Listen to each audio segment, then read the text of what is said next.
उप मुख्यमंत्री आदरणीय तेजस्वी प्रसाद यादव जी, मंच पर विराजमान विधान परिषद में उप सभापति आदरणीय रामचंद्र पूर्वे जी, बिहार सरकार के लोकप्रिय और दक्ष मंत्री आदरणीय श्री आलोक मेहता जी, सीतामढ़ी के हमारे सांसद लोकप्रिय सांसद सुनील कुमार पिंटू जी, हमारे रूनीसैदपुर के माननीय विधायक आदरणीय पंकज मिश्रा जी, सुरसंड के माननीय विधायक आदरणीय दिलीप नायक जी, मीनापुर के माननीय विधायक आदरणीय मुन्ना यादव जी, बेलसंड के माननीय विधायक आदरणीय संजय गुप्ता जी, भूतपूर्व सांसद लोकप्रिय भूतपूर्व सांसद हमारे रामकुमार शर्मा जी, हमारे विधान परिषद के माननीय सदस्य रामेश्वर महतो जी, विधान परिषद के माननीय सदस्य आदरणीय चलते पूरे देश में इनको कई जगह पुरस्कार दिया गया, ऐसी ऋतु जायसवाल जी, उपस्थित सभी दलों के नेतागण और पूरे कोने सीतामढ़ी के कोने से आए हुए हमारे सारे नौजवान साथी और अभिभावकगण, आदरणीय उप मुख्यमंत्री जी, मैं आपको बताना चाहूंगा कि हम लोग सीतामढ़ी के सारी जो जनता यहाँ उपस्थित है और पूरे जिले के जो लोग हैं, हम अपने आप को सौभाग्यशाली समझते हैं कि हम सीतामढ़ी में हमारा जन्म हुआ है, माँ सीता की धरती पर हमारा जन्म हुआ है। ये हमारा सौभाग्य हम पूरे सीतामढ़ी के जनता मानते हैं। हम आपका स्वागत करते हैं सीतामढ़ी में।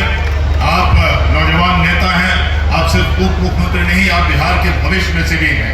लेकिन एक मैं जरूर आपको बताना चाहूँगा कि आप बहुत अच्छा काम अपने मंत्रिमंडल सभी आपके पास जो विभाग हैं, चाहे वो ग्रामीण कार्य विभाग हो, चाहे वो नेशनल हाईवे का काम हो, जो भी काम आपके जिम्मे है बहुत जोरदार अच्छी तरह से चल रहा है। लेकिन आपके पास पर्यटन भी है और पर्यटन को मैं मानता हूँ कि हमारे बिहार में जो उद्योग की कमी है, जो उद्योग यहाँ किसी कारण से नहीं लग सके, उनका उस पर चर्चा करने की जरूरत नहीं है, लेकिन उद्योग की कमी है, उसकी भरपाई पर्यटन विभाग के द्वारा की जा सकती है। और वो क्यों की जा सकती है, मैं 2 मिनट में बताना चाहूँगा। आज हम यहाँ सीतामढ़ी महोत्सव मना रहे हैं और आज जानकी नवमी भी है। माँ सीता को हम प्रणाम करते हैं, वो प्रणम में है, हमेशा से हमारे लिए प्रणम रहे हैं। लेकिन आप जान लीजिए, बिहार ही ऐसा राज्य है, जो हिंदुस्तान में अकेला बिहार ऐसा राज्य है जहाँ देश के 4 प्रमुख धर्मों की उत्पन्न हुई है। हम यहाँ माँ सीता की जन्मस्थली बिहार सीतामढ़ी हो गई, इसे हिंदुइज्म से आप जोड़ सकते हैं। दशमेश गुरु गोविंद सिंह जो पटना साहिब में है, वो सिख धर्म का उत्पन्न वहां पर हुआ है। हमारा महावीर जैन, भगवान महावीर की जन्मस्थली आपकी वैशाली है। तीसरा, चौथा, आप जानते हैं हमारे बोधगया से लेके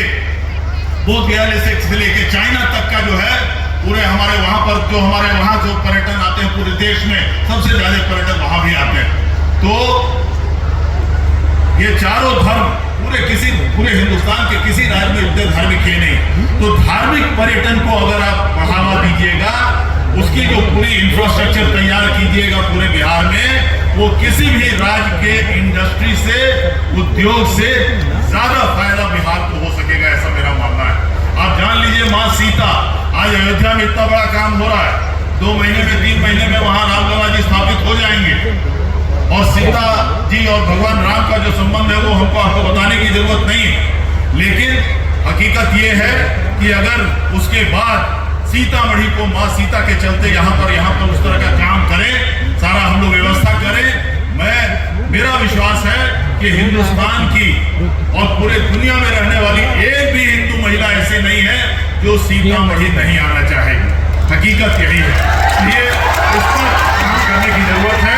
आपको मौका मिला है, आपके साथ आपका उम्र है, आप नौजवान हैं, ऊर्जावान हैं, निश्चित रूप से इस धार्मिक पर्यटन पर भी जरा ध्यान देने का काम करें पूरे सभी जगह पर।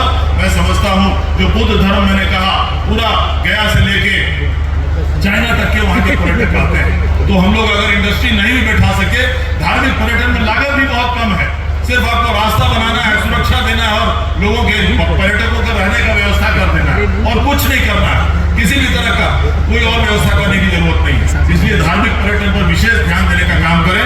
आज के इस सभी पूरे व्यवस्था के लिए पर्यटन विभाग को मैं धन्यवाद देना चाहूंगा और हमारी सीतामढ़ी से उन्हें मैं जानकी महोत्सव और जानकी नवमी के समय पर भी उन्हें शुभकामना देते हुए अपनी बात खत्म करता हूँ। जय हिंद, जय बिहार, जय सीतामढ़ी।